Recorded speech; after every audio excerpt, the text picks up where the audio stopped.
I want to encourage you with something that happened to me when I was 9 or 10 years old that could really put you in the same position to do for somebody else what was done for me when I was a kid. It was a teacher by the name of Miss Mcbean that inspired my passion for fashion when I was I think 9 or 10 years old. And short version is my life in my childhood was just not very happy and not very pretty. In fact, it was just black in my experience. And in my view, it was just a really sad place. My life was, for me, just not a happy place. And then Miss Mcbean walked into my life, and through just what she chose to wear to school every day, colorful skirts and some lipstick and high heels even every now and again, she walked in. I'll never forget the day that she walked into my life on that playground in a teeny tiny one-horse town in the Midlands of South Africa. And she was my hope in heels. Why hope? Because we are wired for color. We are wired to rise up and lift up and speak up and look up and dress up. We have a spirit of excellence inside of us that will fight the tacky tracky and those yoga pants that you want to wear. It will fight those PJs that you want to freaking still work out of from home because you're working at home since COVID. The spirit of excellence inside of us is always like an eagle inside trying to rise up. That is why when you see a beautiful woman, well-dressed, walking into a room and you're not, that's why you feel resistant. That's why you feel a little bit jealous or envious, because she is challenging unintentionally the spirit of excellence inside of you. And that eagle is saying, yes, I want to do that. Yes. And you're going, no, we know who's that. Who does she think she is? Where does she think she's going? You know where she's going? She's going to life. Join her. You should join her. So you can be somebody else's Miss Mcbean. Since this COVID season landed, and it's not about to lift any day, anytime soon, but it will lift. But during this season, we are not on pause, people. This is not a rehearsal. We're not on halftime break. We're not on a timeout. This is not a pause. This is real life. And there's two kinds of people who are working their way through this COVID season. There are those who are cruising and those who are choosing. Those who are cruising are not making much effort. They think that they don't need to dress up at home because why? Nobody sees me. Well, they just call themselves a nobody, and more than one person does see them.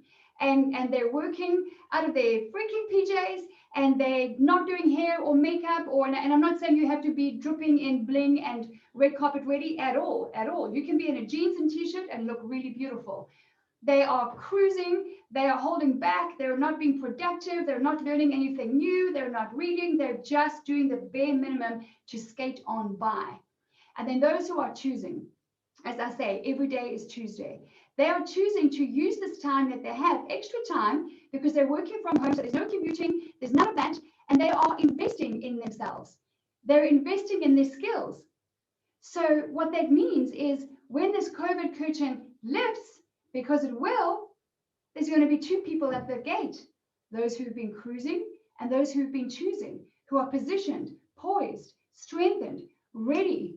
Because in the marketplace, there are going to be new opportunities, new clients, new companies looking for new people. And who's it going to be? The interview process is very exciting right now because all kinds of opportunities abound. You know, the word that the world has been using, like we all have to pivot. I mean, you use whatever word that you want. But yes, we are highly adaptable beings. We are very resilient. We have been ever since we came out of the womb. We are very tenacious, strong, adaptable people. That is the human nature. Have a look at the world around us and what happens in the world. We just adapt and we're resilient and we push through and we get over things. So I want to encourage you to take your focus off yourself in this season. It's not about you. It's like, you know, you're important. And the scriptures say we must love others as ourselves. So you must love yourself first, especially women do such a good job of taking care of others so well that we lose ourselves along the way somewhere. And then we forget, wow, what happened like 15 years ago? What happened? Suddenly we almost turned 50, which is what I'm facing soon. And then we're like, what happened? That's on you. Nobody else did that. You have to take care of you so that you can really take care of others really well. Otherwise, you're just loving at half capacity. If you're not loving yourself and investing in yourself and celebrating your beauty and not living out of fear, but you're living out of a real place of faith and gratitude and humility. Gratitude and humility are the two most important things you can wear. And that smile in red. Gratitude and humility, right? Those are like your secret weapons if you want to be that cowboy in life or whatever it is. So you can choose to get up, dress up, and be that bold light on a hill, because around you, wherever you go, at the office, on your Zoom calls, at the grocery store, at the bank, at the post office, outside, in your neighborhood, on your walk or on your run, you are surrounded by people who are struggling with death and divorce and moving and job loss and financial strain and all kinds of health issues. You can be that Miss Mcbean to get up, dress up, put some lipstick on some lip gloss or whatever. If you don't like red, it's okay. Okay, I'm on a mission to paint the world red. That is my mission. Red is a beautiful, biblical, bold color, and the righteous are as bold as a lion. So we're supposed to get out there and be bold, right?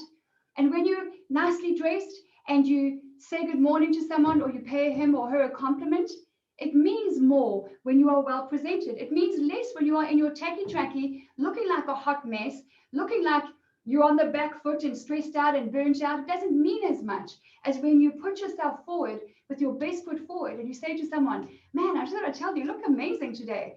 You know that blazer that you're wearing with that dress? Or it means more when you are better presented. Because life is not about you anyway. It's not about me. It's about others. We are designed for community and for connection. And that's why I say dress to connect.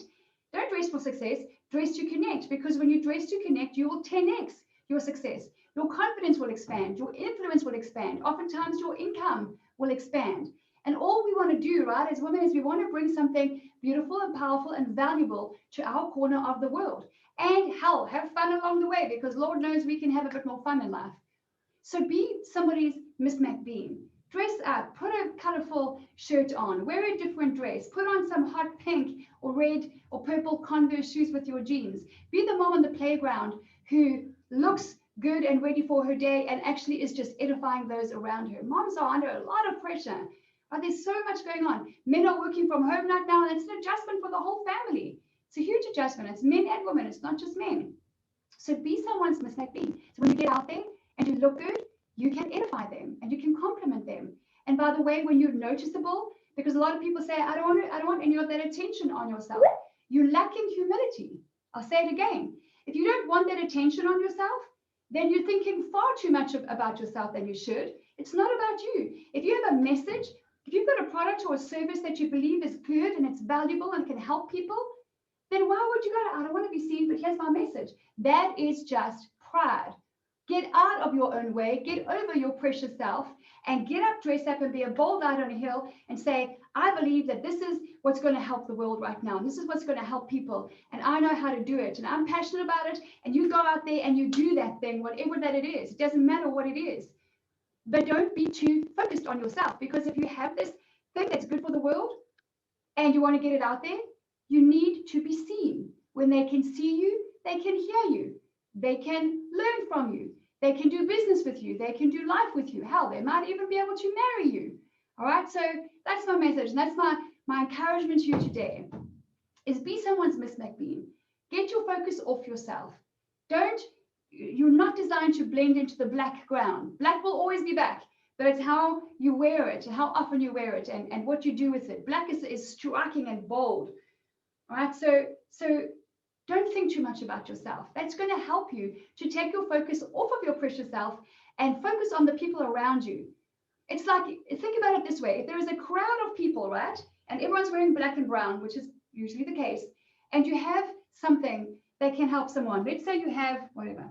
Let's say you have this product, whatever it is, okay, and you have it, and you know that this product or this service for healthcare or for whatever it is, fitness or doesn't matter what it is, marketing, you have it, but there's a sea of black people. How are the people supposed to see you and understand that this can really help themselves? Unless you rise up and you are not in black and you're wearing some red or some floral or some emerald green or whatever color blows your hair back, then they can see you. And when you catch their eye, you catch the opportunity to connect and to edify. If you're wearing something, I always talk about wear something that is eye-catching, conversation starting, and relationship building, because there is purpose in accessorizing. There is purpose in these royal garments that we were given by our Father who created us. It's not just to put on our bodies. No, no, no, no. There is great purpose in garments. And once you understand what that is, Once you understand how to dress to connect, when you get up in the morning, dress in whatever things make you happy, but dress with others in mind. Where are you going? Who are you going to be seeing? Who are you going to be meeting today? Who do you think who do you not know that you're going to be seeing? Who might that be? Sometimes I was like, Lord, you know what's going to happen today, and I'm not sure. So please help me to choose and dress for the people that you know that I'm going to encounter. And I'm telling you what, that is a very special conversation to have when you're doing your morning routine. So dress to connect, and you will become a beacon of light and hope to others because they need it. People are suffering, and not everyone is going through a bad time. Not everyone is being blessed in this season. There's both and. But if you're lacking motivation, I'm going to end with this, and it's going to challenge you, but I hope it will invite you. If you're lacking motivation and you couldn't be bothered and you're looking for motivation to dress up, you're lacking humility. You're lacking humility. This is your life. You don't know how much time you have. It's like that, and it can be over. This is your life. What are you doing with it? So don't sit back and wait for this COVID season to be over.